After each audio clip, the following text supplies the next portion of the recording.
guys, it's Vanessa with Farm Girl Gardens and Market, and welcome to my channel. If you're new here, I am an edible garden coach in North Central Texas, and I also run a nonprofit farm project in which I install and create several demonstration gardens, not only on this property, but also out in the community in community grow spaces and for nonprofits, and sometimes even just local organizations to help support and equip community garden leaders and educators to train other community garden educators and leaders to do this good work so that together we can collectively grow food in abundance for our tables and the tables of those in need.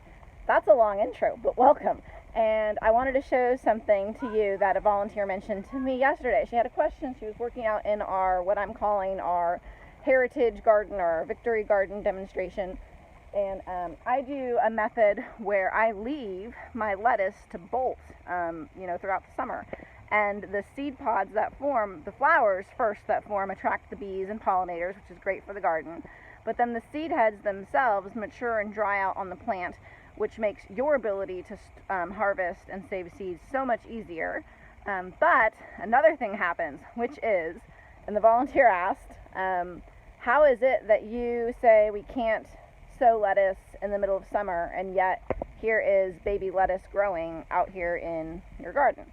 And great observation. And the answer was, because if you are trying to direct sow lettuce from seed inside and then transplant it in a backyard garden setting, you will never get the spacing required because of just the size of what that transplant's root system is. You will never get the spacing required to be able to sufficiently or self-reliantly grow the amount that you need in what's typically afforded to you in a backyard space.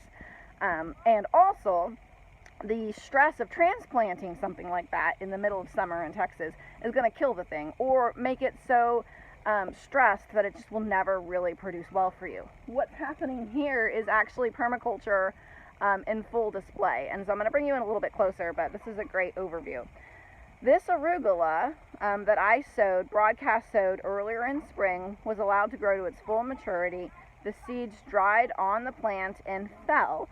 And because that first season's growth was creating a canopy, it was creating shade. And the perfect little microsystem for the seeds to germinate, even in 100-degree weather in complete direct sun, look at that, in Texas. So now I'm going to show you a little bit closer. I will eventually come in here and thin some of these out because this is just much more than I would want to keep it. Again, because I'm managing something here, right? Like I'm creating or inducing a microclimate utilizing the work of permaculture to do so.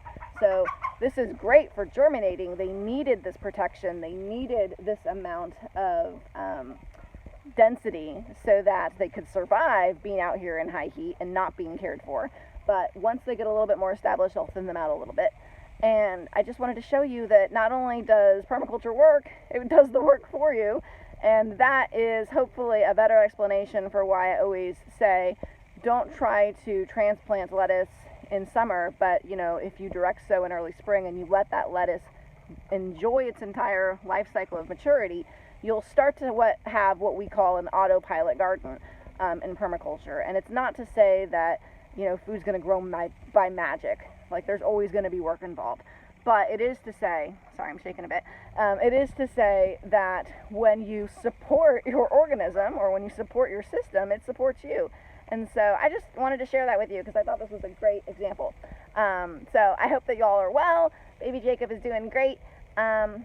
A little bit less sleep than we enjoyed earlier, but still just joy. So on that note, until next time, bye y'all.